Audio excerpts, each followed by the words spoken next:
time, yeah, making a difference, one cup at a time. Tea time. So be sure to grab your tea, grab a seat, and tune in to Miss Liz. Tea time, making a difference, one cup at a time. Tea time, yeah. Tea time, time.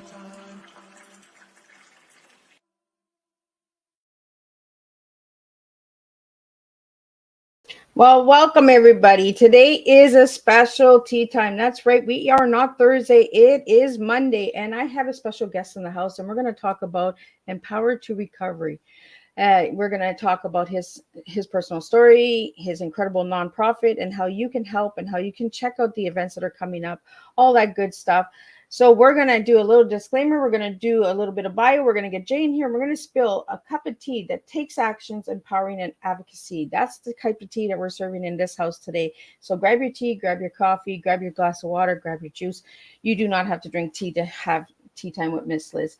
So let's get started and let's get Jay in here and let's spill some tea together. So disclaimer for Miss Liz's Tea Time live show. Miss Liz myself is going live using StreamYard. Before leaving a comment, please grant StreamYard permission to use your name at StreamYard.com. Please be advised that the content brought forth for any Tea Time show hosted by myself, Miss Liz, is always brought forward in good faith. However, may bring forth dialogues and opinions that are not representative of my platform. The facts and information are perceived to be accurate at the given time of airing. All Tea Time guests and audience participants are responsible for using their good judgment in taking any action that may relate to the discussions. The content brought forward may include discussion where they may be emotionally at risk. It is significant to know that the show is engaging in discussion forums only to offer and inspire awareness and connection and is not providing therapeutical advice. If you have any questions about the disclaimer or panelist discussion, you may freely contact me, Miss Liz, through my email at bookingmissliz@gmail.com. Moving forward, should you choose to voluntarily participate in today's show in any aspect, I myself, Miss Liz, welcomes you. And should you decide that the show is not made for you at this time, I respect those wishes and will see you at a later show at a later date and time. And again, all Tea Time shows are done on Thursday, 3 p.m. and 7 p.m. Eastern Standard Time. If it's a Monday or Tuesday, it's a surprise tea time or a returning guest that is coming for a second cup of tea, or maybe even a third or fourth. So now a little bit on my guest. Well, who is my guest? My guest is Jay Barnard. Jay Barnard is the founder and CEO of a non-for-profit called Empower2Recover Foundation, which is a live and online mental health, trauma, and addictions platform that is traveling Canada, raising voices and inspired to change. Jay has 16 years experience in the recovery field, where he has not only found freedom from his addictions, he has transformed his mind, body, and soul. He is now a motivational speaker, well known as Chef Recovery, who has been featured on TEDx, Shaw TV, and many other publications, where he shares his journey of hopeless addicts to thriving in recovery and inspiring thousands. So let me get Jay in here and let me spill some tea with Jay. So let me pop him in here. Welcome, Jay. Welcome. That was a mouthful. Right? I couldn't sound like a Woody Woodpecker. It's always interesting when you hear somebody introduce you. It's kind of always like, you have done something in this world, kid. Right? So that's kind of interesting. But yeah, I appreciate you having me. And it was great when we first met, and here we are now. I think it's really, truly incredible how we met, because we met through Santa. So we're going to have some Santa surprises in the future. Santa Claus. Santa Claus is part of the board, actually. So, Jay, let's get into who you were as a little guy and who you are now as a grown guy. Sure. I kind of like to kind of just look at it like, I was dealing with a lot of trauma in my life, just like a lot of people do, right? Every single one of us has trauma, and if you say you don't have trauma, you're just in denial until you find out you have trauma, because eventually you're going to find out you have trauma.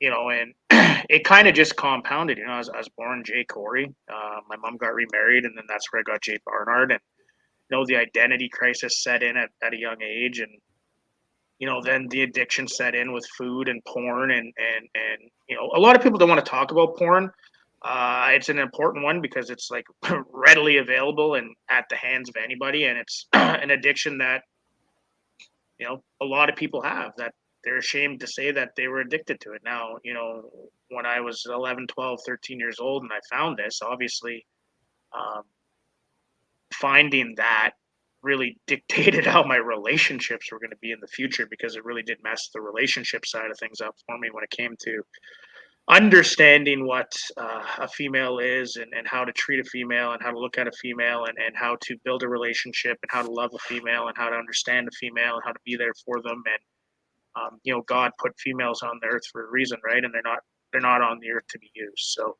um, just like men have been put on earth by God, and we're not supposed to be used, right? But when you get sunk into that addiction, that's what it is. You're just using people, right? So once those two wore off, I got right into the drugs and alcohol, and I had my first drink at the age of 11. I like to call it. It's not, I was already a teenager at the age of 11. Um, and it was one of those things where, and everything was gone. And when I say everything was gone, that meant everything. I wanted everything, and I wanted more of what that was that made me feel the way I did. And I didn't have to deal with anything. I didn't have to worry about anything. I didn't have to be Jay Corey. I didn't have to be Jay Barnard. I could lie. I could cheat. I could manipulate. I could steal. I could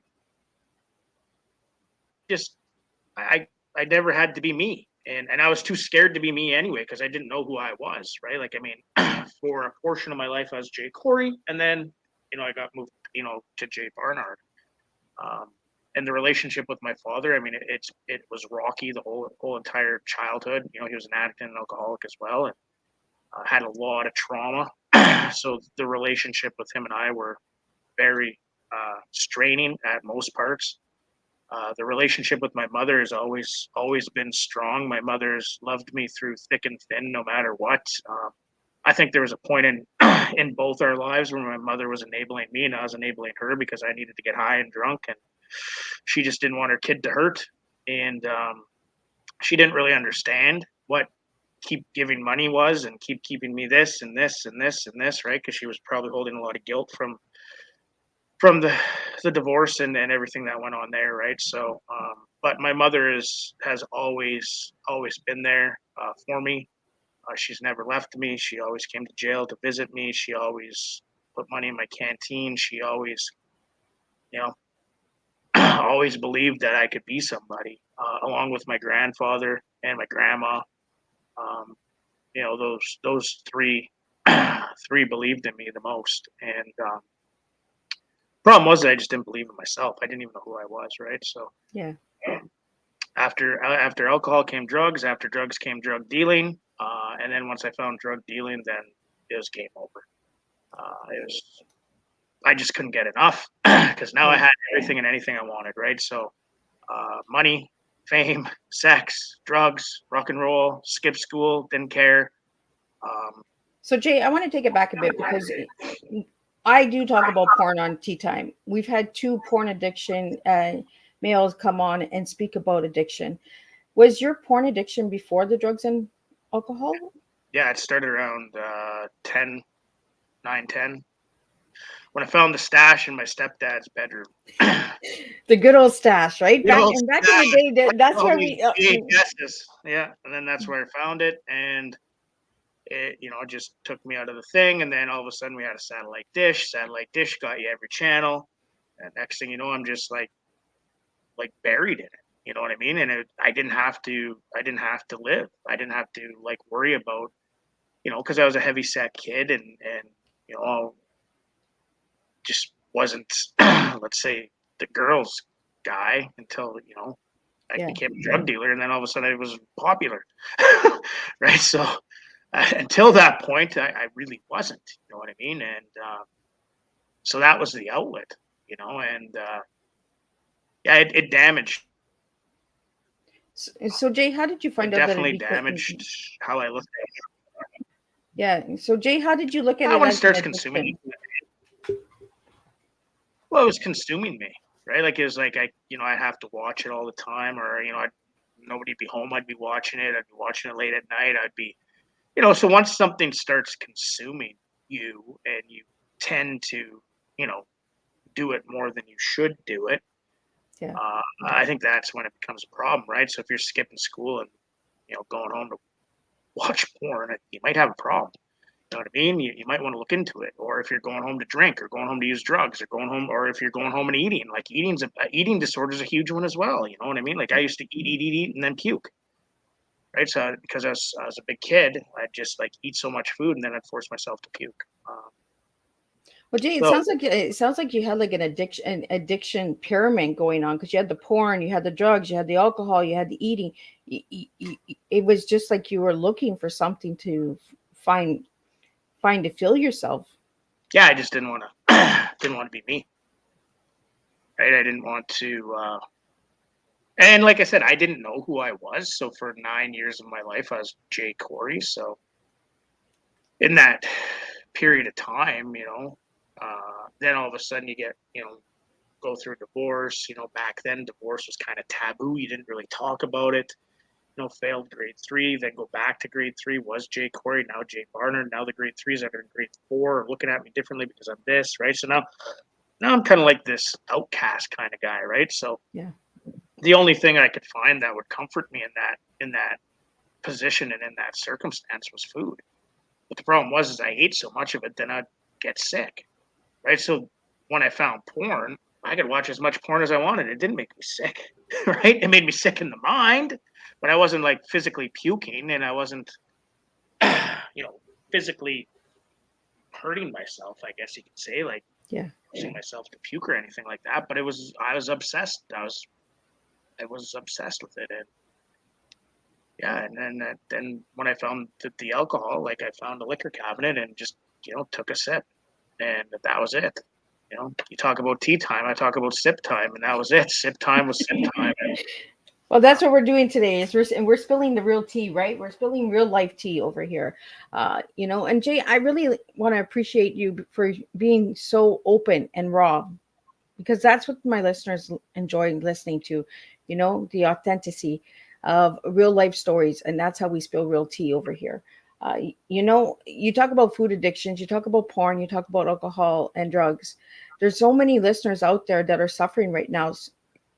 With your story, what I want to do is I want to open some doors and save a life by having you share your story and being that raw piece of meat, right? Because I know that you became a chef with your food addiction. So uh and you talked about yeah, fish. Like we talked outside of tea time a lot about the fish, and taking this fish right down to the bare bone. Like you did some magic with that fish.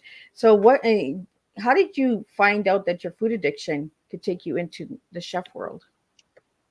well, I think the chef world really started with my grandma. You know what I mean? My grandma used to bake and make pickles and bread and cinnamon buns, and she'd have a cigarette hanging out of her mouth, drinking a blue. You know what I mean? And it was just cool watching her with her apron on, getting half smashed up, doing this stuff. And then there's like, it'd start off with all these raw products, and then at the end, it was just this marvelous piece of, meal that everybody got to take hold in. It was like community, right? Like a meal is community, and so I was really intrigued by that. And then obviously the food addiction got a hold of me, and then through my time through addiction and using and finding the harder drugs and just getting harder and harder into it and landing myself in jail and then trying to do the geographical cure because I can move. What I never realized about when you move, you always bring you with you. So that didn't really work if I wasn't willing to change. So that's a big part about the geographical cure. People have a misconception, that if you move, that you will get better. Now, I'm not saying you won't get better because maybe you Yeah. will. 9 times out of 10, though, you're bringing yourself with you, and when you bring yourself with you, you're bringing the same thing. So I'm just gonna go find another Miss Liz. I'm just gonna go find another Jay. I'm just gonna right. So next thing you know, I find myself down that rabbit hole of doing the same things with the same people, doing the same stuff all the time, right? And that's what happened. I had got myself busted with a bunch of cocaine, and the city of Kenora kicked me out of the city, and I had to move to Sudbury. And God bless my uncle. He let me move in with him. He was the president of the Hells Angels in Sudbury, and I just this life I had, right, and then I found this company called DS Max, and it was door-to-door sales, and fit right in with me because I used to sell drugs, right? So, and the other thing was, is I needed to use drugs, so I needed to sell as much product as I could to get the product to keep me numb, so I didn't feel.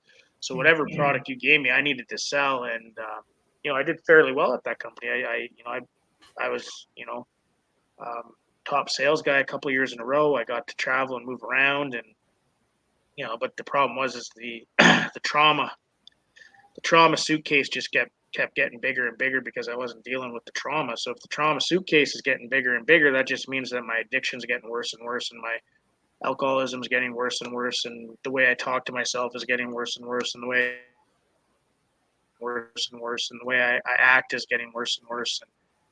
And I went to Oshawa. From Sudbury, I went to Oshawa. From Oshawa, I went to Hamilton. Hamilton, I went to Barrie, and Barrie hit an all-time low.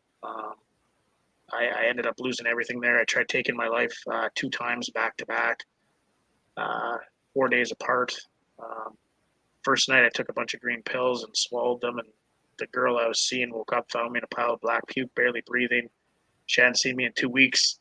Why she showed up at midnight is one of these things, these signs of, whatever you want to call it, the force, God, higher power, whatever it is for you. These things have always shown up in my life.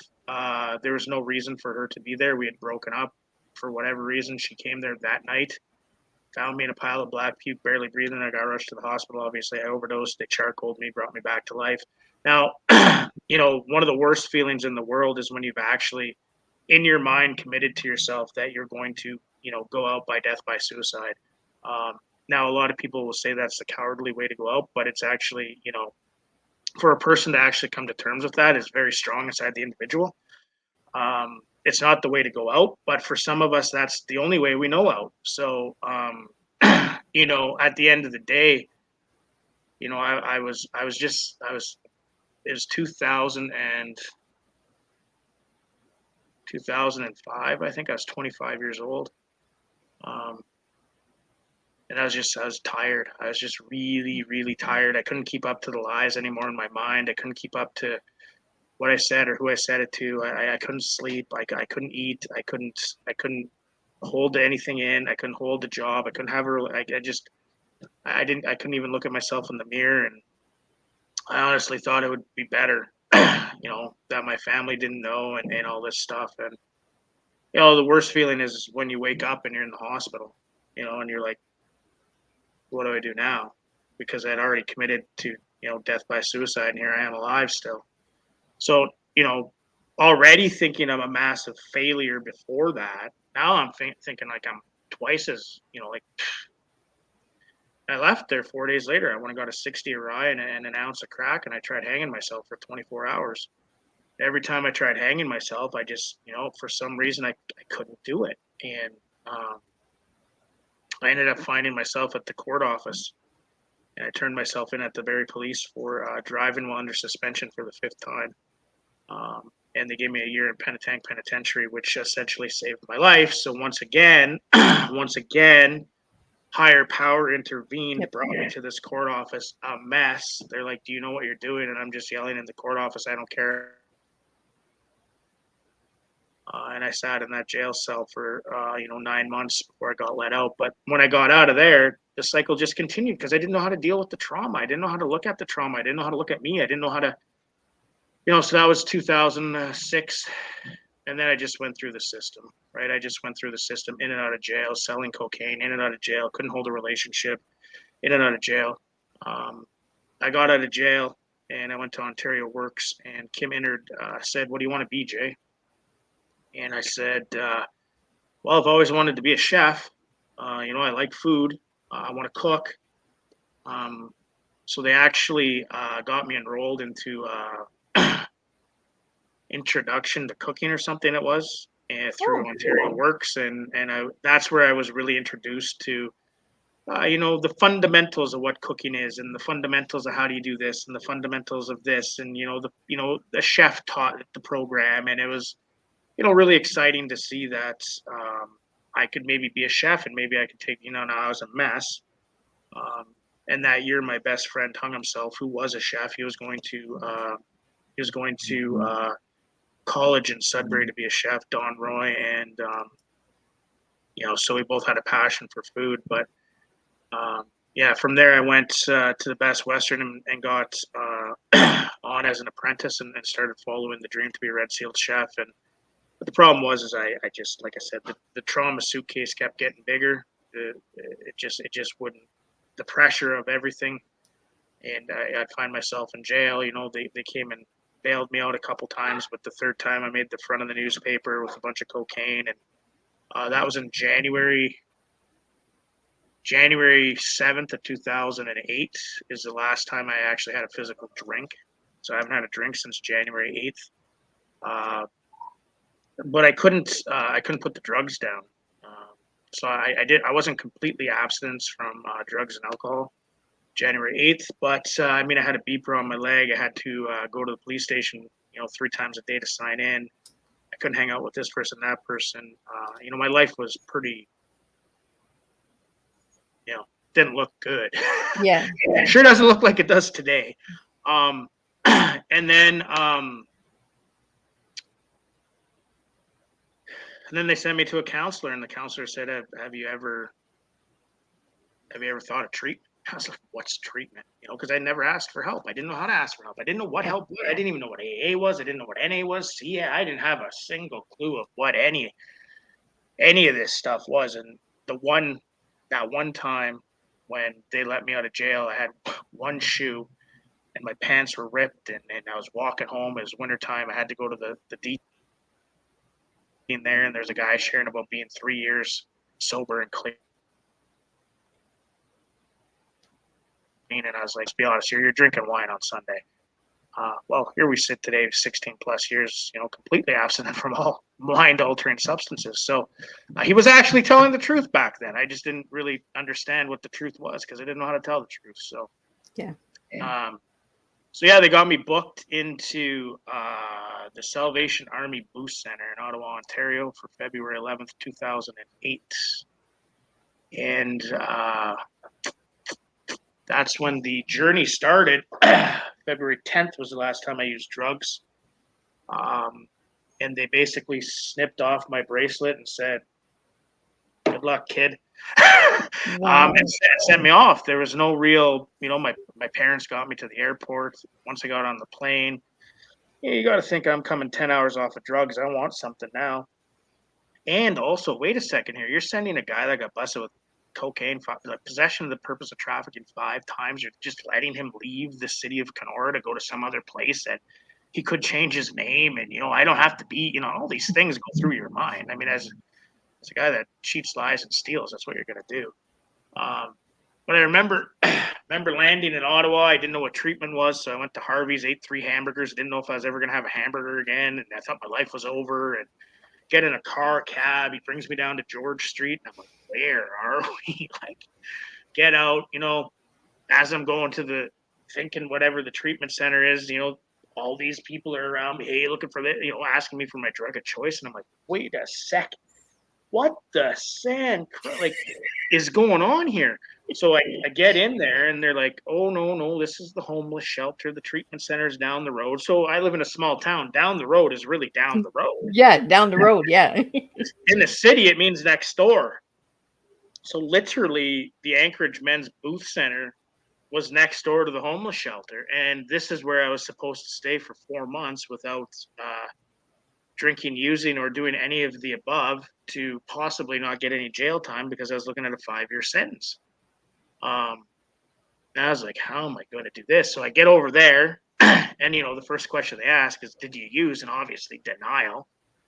Now I think when they called, I was so messed up. I tossed the phone in the freezer, and the freezer started shaking, and I grabbed the phone out of the freezer, and that's when I got the bed and everything. But I didn't honestly hear that you had to be 72 hours completely clean and sober, so they were like, "You're gonna have to go next door." And I'm like, "I'm not coming back if I go next door. Like, you need to lock me up." And here's another sign of God. The chaplain Nick says, I believe he didn't hear us say 7 stay. Yeah. And chaplain Nick let me stay in the treatment center. So I've had all these God shots come into my life at a time where I really needed the God shots. Now, I didn't say God back then at that time. I did not like God. I didn't like the word. I didn't even want to hear about anything to do with that. Like, he was the reason I was in trouble, or she, or whatever the case is. Yeah. Do not bring that up. I don't want to hear it. But you get so angry, right? You're like, well, what the hell? Like, when do I get a break? Like, Well, it's not even that. It was me that was doing it all. So who, like, at the end of the day, I was in my own demise. So, like, when you say break, Jay, you have a break so you can get a break. It's not everybody else is against yeah, you. You're against yourself. yeah. So if you're against yourself, you're never going to get a break. You're never going to, you know what I mean? So, and yeah, February 11th, 2008, we started the journey of recovery, um, which is, I think, 5,892 days ago, maybe. Well, I think it's really inspiring, Jay, what you've done, because look at all the difference you've made since you've recovered. How many people have you met? You've met different people from the people that you met when you were doing the porn, the alcohol, the drugs, and everything, right? It's a completely different circle. But Yeah. you've also found people who have gone through that journey. And what I really liked when I talked to you, Jay, before we set this tea time up, is you said this organization is for the people. It's run by people for the people. And I think that that's really incredible, because we need more prophets like yours that are working for the people, you know, not against the people. Yep, 100%. And that that dream kind of came as about, I didn't know it was going to be what it is today, but they asked me to speak at this church. I think I was like 30 or 45 days or something. And they said, we'll give you a $50 voucher to go speak. And I was like, whoo, oh yeah, Sally Ann clothes. I need some clothes. Let's go. And it was an NA dance. So I was looking for a sexy shirt because I was going to go pick up somebody at the dance. You know what I mean? Like, I'm 45 days in here. I'm a hot piece of meat. Like, come on, like, that's where you should go pick up. Don't go pick up people at the NA dances. That's not what you do. Anyway, so I go to the church and I'm like, I'm at the wrong church. Like, nobody's coming. Nobody, like. So I kind of looked around and just another God shot. And I was like, okay, you know what? I'm just going to take this opportunity just to tell my story. I'm just going to sit at the front of the room and I'm going to tell my story like this whole entire place is full. And I'm going to see, like, if I want to be a motivational speaker and if I want to do this for the rest of my life, and if I want to, raise voices and inspire change all across Canada and the world for that matter, this is going to tell me if I can do it. And there's another God shot. I got an opportunity and nobody was there. It was,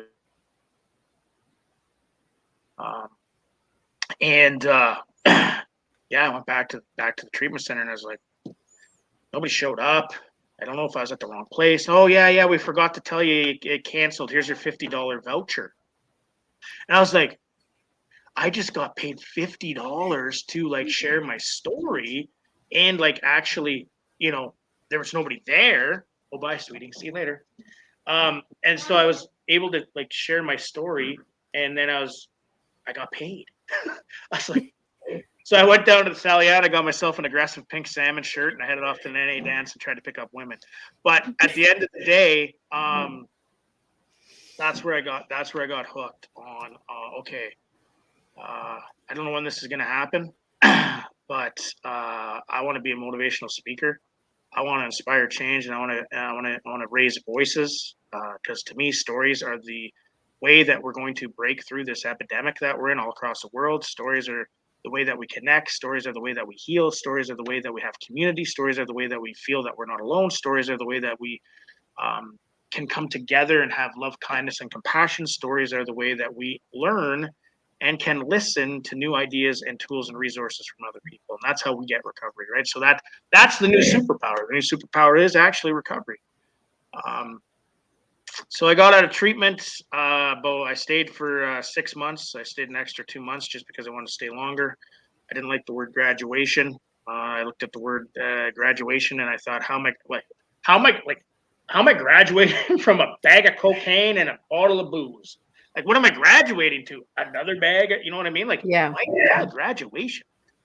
So I used the word transitioning. I'm transitioning into society. I'm transitioning into learning. I'm transitioning to pay bills. I'm transitioning to, become a better person. I'm transitioning to love myself. I'm transitioning to be easy on myself. I'm transitioning to, take care of my preoccupied about spent time, which is past. I had to clear that rubbish up in order to move forward. And so I looked at the word transitioning, and I think that's probably one of the reasons I'm still on this side of the grass today, is because I changed the word and looked at the avenue of what I was about to do, which was go into second stage as the next launching pad to who Jay Barnard was going to be, instead of like really rushing himself through life and saying, "Hey, listen, this is all going to happen." And I went into second stage and I met Robert Ware, who's one of my best friends. And second stage really gave me the opportunity to become that guy I wanted to be. Right? It gave me the opportunity to understand that there was other ways to recover. It gave me the understanding of, I got enrolled back into Algonquin College, and the college just opened with love, kindness, and compassion. And Jay, you're just so open and honest about your recovery, and the fact that you don't have any money and that you just want to become a chef, and you're sharing your story. And the college made a big story about me and shared it all across all the Algonquin colleges. And the chefs took me in and really teach me how to become a 5-star chef across, a Michelin chef, really. And I was able to brand myself with the help of Simone Choi. I was calling myself the recovering chef, and then she's like, "Jay, why don't you call yourself Chef Recovery?" And I was like, "Chef." And I was like, "I can brand that." And that's when Chef Recovery was born. And the most beautiful thing about my story is that everybody else helped Jay because Jay helped himself. If Jay didn't help himself, nobody would help Jay. So all these people that I talk about, right? Because I don't take credit for any of this stuff. It was Simone Choi that gave me the name. It was the chefs that helped me out. Yes, I had to do the work, but these people were put in my place to help me because I was helping myself. And all these people, like Kenton Lear, who was the executive chef at the Delta Hotel, I bugged him for a job for like 3 months. And then he finally said, "Okay, Jay, I'll give you an opportunity at the Delta Hotel." Well, now I'm working at the Delta Hotel as a third cook, making $18 an hour, just coming out, living in second stage. Like, I was living the life. Yeah. And also living my dream, and also building my brand, and also getting on TV. And also back there, it really took off for me when Ron Eade, he's the food editor for the Ottawa Citizen, he came down south with me and he did a whole entire front page article on who Chef Recovery is, what we do, how, and that's when it really took off, when they went, "Wow, there's this chef in recovery, and he's speaking about his trauma, his mental health, his addictions. He's going to the depth. He's being real and honest. He's emotional. He he doesn't leave. He leaves it all on the table." And then that's when all of a sudden people started calling. "Hey Jay, do you want to speak? Hey Jay, do you want to speak? Hey Jay, do you want to speak? Hey Jay, do you want to speak?" And then I had the opportunity to move to Fort McMurray. My family was living in Fort McMurray. And that's really, really when it took off for me. I became a celebrity chef out there, doing things with the celebrities like Wayne Gretzky, Mark Messier, William Shatner, Snoop Dogg, Leonardo DiCaprio. The list goes on of the A-listers that I got granted by God. Like, here I am, 5 years into recovery, 4 years into recovery, and here I am rubbing arms with some of the most famous people in the world. Like, how did this happen? Yeah. And the reason it happened is because I had a belief in myself. The reason it happened is because I loved myself. And the reason it happened is because I was kind to myself. And the reason it happened is because I just wouldn't stop for the dream. I wanted to be the best chef that I could be. I wanted to be the best chef in recovery that I could be. I wanted everybody and anybody to hear my story across Canada and the world, for that matter. I was just fighting the fact that I couldn't get out of Canada because of the pardon, but at that time, and yeah, it took right off. And then all of a sudden, TV started coming along, and, "Hey, do you want to do a TV show?" And, "Hey, can we do this with you?" And, "Hey, can we do that with you?" And I started getting awards, and that's when I made the move back to Kenora, when I met Julie, who's Destiny's mom. And I'll be forever grateful for Julie, Destiny's mom, because Julie gave me my little baby girl. And I didn't think I was gonna have a kid. Um, it turns out I have this little baby girl by the name of Destiny. And she's just like, it's one of the most beautiful things in the world. You know what I mean? Like, she runs around the house, yells "Recovery rocks." You know what I mean? Like, she understands her dad in a way, because her dad lets her be open and honest about trauma, mental health, and addiction, because we don't need to hide this stuff. Our kids are suffering right now. Our youth are suffering. Our youth are taking their lives at the age of 9 and 10. How do they even know how to take their lives at the age of 9 and 10? Yeah. That's the question I have. How do they know? Right? Like, it's so sad. So, Julie and I have a great relationship today when it comes to co-parenting, and we separated about 5 years ago, but we really learned that it's about destiny. It's not about me. It's not about Julie. If we work together, we'll have a beautiful kid, and if we have a beautiful kid, we'll get along. Um, it was one of the most proudest things I've ever done. Is uh, one, break up with somebody I love. Two, learn how to work with that person while still having a kid, and making the focus on destiny, and not the focus on what happened. Yeah. So we can't change what happened, but we sure can change what goes on in Destiny's life. And Destiny is loved on every angle of the world, from her mom to her from her mom's side to my side, to anything in between. So yeah, Destiny is one of the proudest moments of my recovery career. At 7 years, I had her. Um, then I opened up a restaurant. From there, I opened up freshwater cuisine, so we started talking about the fish. So every chef's dream is to have their own products. Every chef's dream is to, at least get something to the farmer's market or the gas station. And once again, I was just so fortunate and lucky. I don't even know if it's luck, but just so fortunate that, I was given so many different opportunities. We created a business called Freshwater Cuisine, and it was using underutilized, undervalued, unappreciated fish in our lakes, and creating products with those fish and bringing it to the market. 9-time award-winning business over 5 years. We're one in 5 top businesses in all of Ontario for leader in innovation. The Kathleen Wynne at the time presented us with a $25,000 check for that award. Flew us down to Toronto. We're in this little shitbag town, Kenora. Like, what do you like? You know what I mean? Like, nobody thought, like, but I just had this belief, right? I knew as a chef the amount of waste there was in the world, and I knew what you could do with that waste, and I knew that you could make more revenue with waste. So why would you throw away the waste? I think that's what, and then that's really incredible, Jay, because you made the difference by showing people that what you're throwing out, we can still use, and it's like an addiction. What we used to use, we can still use today, but in a different way. We can bring value to it.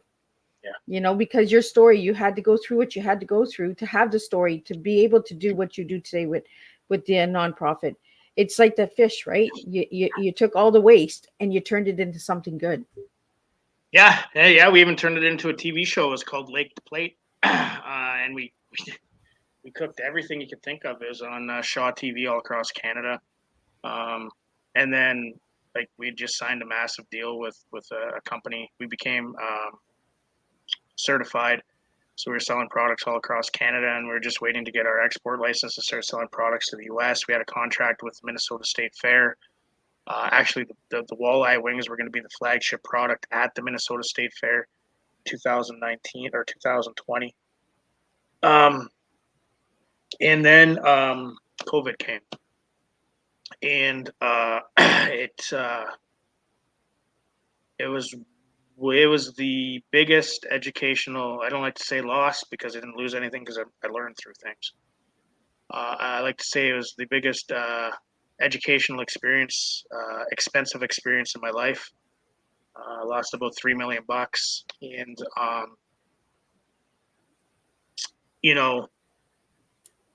this dream that I had was on the cusp of being what I knew it was going to be. One thing is to get across farmers markets, breaking out of the gas stations, getting into the grocery stores.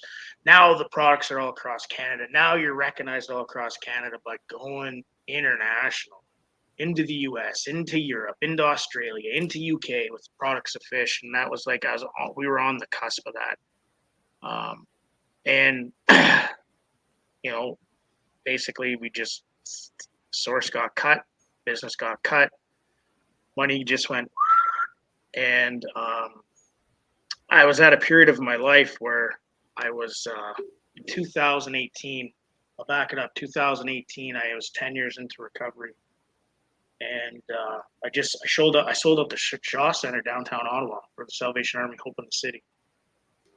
And I shared, and I went back to my hotel room, and I was like, nobody got anything. And I was like, if I go back home and I look at Destiny, I don't see any love. I don't want to live anymore.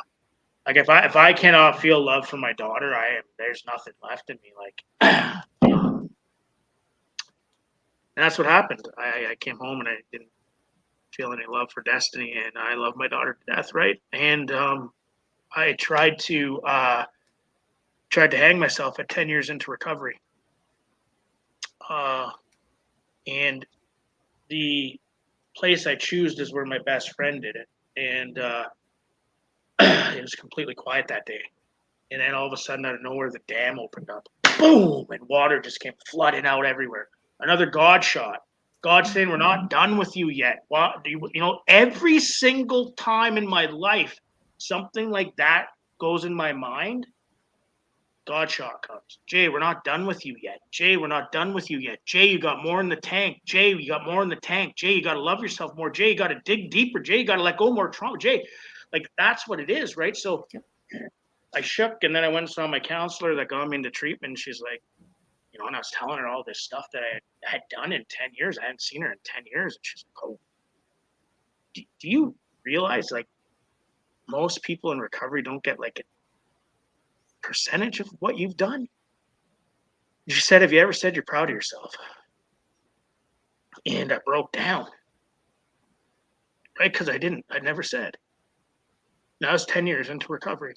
And, I had to rub doubles with Wayne Gretzky and William Shatner. I got big tips and all this stuff I did, right? Like all this amazing stuff that I did, and it wasn't easy. A lot of people think I got it handed to me on this silver platter and that I put no work in and any of this stuff. And, it was hard work. It was a lot of hard work and sleepless nights to get the stuff that I got, but it was very, very rewarding. But she was right. Well, Jay, a lot of people hear these big things, right? And they're like, oh my God, like he had it given to him. They don't see the work that you had to do to get to where you are. A lot of people just think when we hear these incredible stories and, oh my God, they had it given to them. Somebody just gave them a lucky chance, gave them the opportunity. But it's like you said, it's all the God sense, right?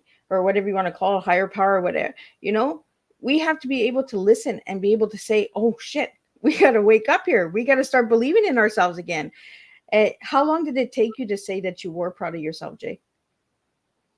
So she said it then, 2018, and I still had some problems with it. Then we got into the pandemic, and then I met Ashley. Ashley and I were together for 4 years, or 3.5 years. We were branded as the recovery couple, Canada's recovery couple, and Ashley really reignited what you see today. So even though Ashley and I aren't together today, I met Ashley at 5 months, when she was 5 months into recovery. And I started teaching her my program. I had this program called Hype that I hadn't got into book form. It was just in my mind, and I was helping people all across the world just by talking with my program and getting people to understand that they're not alcoholics and addicts, that it's trauma. And, why don't you just become a healaholic? I'm a healer. I like to heal. I'm a healaholic. That's what I like to do. I'm not an alcoholic. I'm not an addict. I'm none of those things. I'm a healaholic. I want to heal. I need to get to the trauma. Here's some tools. So anyways, I started teaching this to Ashley, and Ashley started getting it. So all of a sudden my hype started coming back and my mojo started. And I was like, you know what I mean? I knew the program was there. I knew all this stuff was there. And Ashley and I had a TV show called The Recovery Couple, and we did 100 and something lives on Facebook and had thousands of people watching us at the time. And, you know, out of nowhere, she said, you know, Jay, have you ever said you're proud of yourself? And I just broke down, right? Because that was like 2 years ago that my counselor said it. And we're on live, and I'm like broke down. And so I thought to myself, okay, this is the second time I've actually heard it. So I've heard somebody say it. I didn't take action. You know, you talk about the Teatime. My first one is take action, right? So I didn't take action when Sandy Paul, my counselor, big shout out to her too, said it. But I really heard it when Ashley said it to me. It kind of sunk in. At this point, I'm at 12 years into recovery, and I still haven't said I'm proud of myself.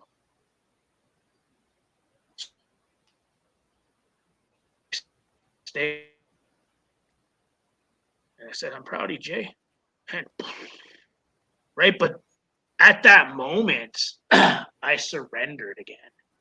I surrendered to, you know, what I thought was ego, right? Because that's the biggest problem, right? Ego is going to get in my way at any moment of the day. So I need to get rid of ego, because that basically means I'm edging out God. Not saying I didn't have God, but I was still trying to like take control of the wheel. Yep. So I couldn't let go of the wheel to say I'm proud of myself. And so that was like 2021 or 2022. And we started building Hype Recovery, which is a 6 and a 12-week program. I became a 3-time author that year. We launched that program along with my team, who was Ashley, Bob, Sabrina, and Brooke from Sober Biz Co. Big shout out to Sober Biz Co, because she's the one that has done all the branding, all the logos, all the writing, all the posters, everything that you see when it comes to our social media stuff has been Brooke. She's one of the most beautiful souls. She actually just passed 777 the other day, 7 years, 7 months, 7 days. Wow. Which is interesting, because I messaged her and said, hey, girl, happy 777. And then I looked up. The last time she was online was 7 minutes ago. So it was like 7777. So Wow. 4 sevens. So I'm right into the numbers too, right? So, and she has an incredible story. I heard it when I joined the online event that you had. Yeah, she's a beautiful soul, and I couldn't be more proud of her and everything that she brings to the table for us. So we started this program, and we helped 62 people. Obviously, I had to charge people, and I mean, it was all across the world because it was online. But I had these 500 discovery calls come in, where it was people that couldn't afford the program, that were waiting to get into treatment, couldn't see a counselor, doctor, you name it. And I was like, holy shit, what are we going to do? Like, how are we going to help these people? Yeah. And I ended up taking on like 20 and doing it, you know, for free. And then I met Carl Heath. Carl Heath is a UK stud. He's an author. He has Activating Flow book. He's becoming he's going to be a 2-time author right away. He is the co-founder of the Empower2Recover Foundation, one of the co-founders with Brooke and I. He's the program director and fundraiser as well. And he has his own program called Energy Wise, the Shift and Move, the Boot and Scoot. Movement is the flow. And I brought this to him. I said, listen, I got this idea from 2015 when I did a TEDx talk. And I looked around and went, man, if I could ever just get lived experience individuals from all walks of life and stories in a time where we really need it with the trauma, the mental health, and the addiction, because it's not just about addiction. People have trauma. We need to hear their stories. People have met. We need to hear their stories. We need to hear their stories. And if I could just get organizations, business, products, and services to come to our events on a vendor side, so we can see what's in each city and community, and if we could just partner up with these people, and if we could just bring a day of love, kindness, and compassion, and raise voices and inspire change, and if we could just bring community and make that unity in the community, man, would this be special? Absolutely. That was 2015. So that was 8 years ago, that dream. So I brought it to him. It Empower to Inspire at the time. And then Brooke says that name's taken, but I got Empower to Recover. And I was like, buy it now, buy it now. And so she came up with this awesome E2R. And then we just went ham on promoting what Empower to Recover was for the first year. Ashley and I were going all over the place, BC to shows, to recovery days, to Brooke was going to Soberfest, and we were just promoting it. And what's interesting about this, again, here's another God shot, is November 19th of 2022, we were supposed to do our first event in the at the Anvil Center. We weren't ready. We weren't ready, and I had to cancel. And at this point, there was a lot of money that was invested on my side of things, and I was just like, oh man, did the dream. You know what I mean? Like, for a split second there, you think in your mind, like, did I just lose a dream? And so I just buckled it in with Brooke and said, no matter what, May 27th, we do the first event, New Westminster 2023 at the Anvil Center. It's going to be one of the most amazing events. So we did. It turned out that there was 4 other events that day. But 120 people showed up to our event, and we had people like Shea Emery, 2-time Grey Cup champion, one of my best buddies he won the Grey Cup with the Montreal Alouettes. We had Carl Heath, we had Brooke, we had Ashley and I there, we had Ted Wilson from Team Unity, who has an amazing nano mist spray that helps with anxiety and depression, and we had the Tesla beds there. We had treatment centers and second stage homes there from a vendor booth side. We had kids play there. Cal shared. We had TJ from Coastal Recovery Community. We had Beatrice Love, who was a semifinalist on Canada's Got Talent that year. And then we had the keynote speaker, Stanley Cup champion, Theo Fleury share. Wow. And we raised $7,995. That is awesome. And I was like, okay. So Jay, you have some events coming up. I want to get them out. So we're almost at the end here. So I want to get those events out for anybody that's listening. So can you give us some shout outs on what dates, where to go, how to find you? Yeah. So April 13th, we have a live event in Timmins, Ontario. So if you go to www.empower2recover.com, you're going to see everything and anything there. You can get the tickets for Timmins there as well. Then on 4/24, we have our online events. We're combating 420, so everybody knows about 420 day. Everybody gets high. So we want to have a 424 day where everybody gets sober and clean, and let's talk about that. So you can also register for free there or pay what you can to help us put on these events. May 11th, we go to the Edmonton Convention Center for our biggest event. So I should back that up.